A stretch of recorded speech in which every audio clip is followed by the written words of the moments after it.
নরসিংদীর কুকুরকে গলায় ইট বেঁধে পানির মধ্যে ফেলে দেওয়া ব্রিজের উপর থেকে এই করুণ দৃশ্যটি আমরা প্রথমে ভিডিও চিত্রে দেখে নেই।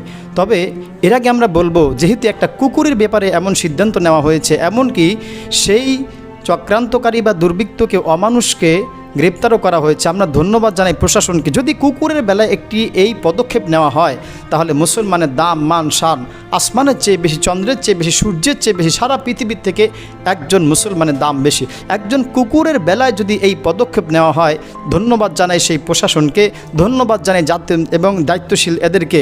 একজন কুকুরের বেলায় যেহেতু এই পদক্ষেপ, ইনশাল্লাহ আশা করি মানুষের বেলায় এমনটি হওয়া উচিত। চলুন কথা না বাড়িয়ে আমরা প্রথমে ভিডিওটি নিজ চোখে দেখে নিই।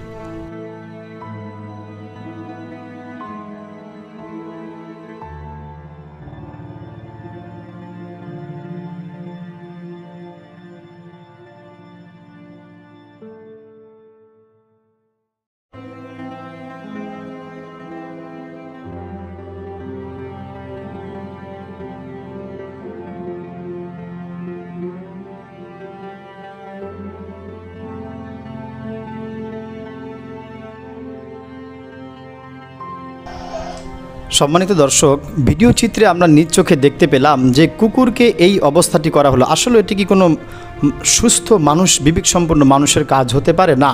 কেউ কেউ বলছেন এই কুকুরটা নাকি তার গোশতের দোকানের সামনে গিয়ে বিরক্ত করতো। হ্যাঁ, বিরক্ত করলে সেজন্য একটি প্রাণীকে হত্যা করার অধিকার কোনো মানুষের নেই।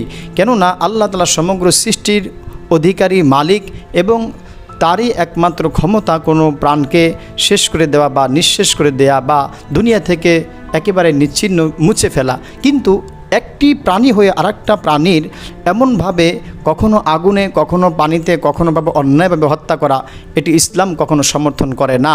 যেহেতু একটা কুকুরের বেলায় এমন পদক্ষেপ নেওয়া হয়েছে, নাজারা রাসূলুল্লাহ সাল্লাল্লাহু আলাইহি ওয়াসাল্লাম ইলাল কাবাতি, আল্লাহ রসুল সাল্লাল্লাহু আলাইহি ওয়াসাল্লাম কাবার দিকে তাকালেন। থুম্মা ক্বালা, অতঃপর বললেন, মা আতিয়াবু কি আতিয়াবু রিহি আতিয়াবু হুরমাতিকে, কাবা শোনো, তোমার দাম, মান, শান, ইজ্জত, ক্যারিয়ার, তোমার ঘ্রাণ অনেক সুন্দর। রসুল বললেন, তবে কাবা মনে রাখবে, একটা মানুষের, মুসলমানের দাম আল্লাহ তাআলার কাছে তুমি কাবার চাইতেও বেশি। সুবহানাল্লাহি বিহামদিহি।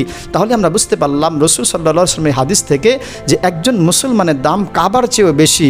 যেহেতু একটি কুকুরের বেলা আজকে এই পদক্ষেপ, আমাদের নির্যাতিত মুসলমানদের ব্যাপারে সর্বদা আমরা এই পদক্ষেপ যেন গ্রহণ করতে পারি। আল্লাহ তাআলা আমাদের প্রশাসনের উপর, দায়িত্বশীলদের উপর রহম করেন। আমিন ইয়া রাব্বাল আলামিন।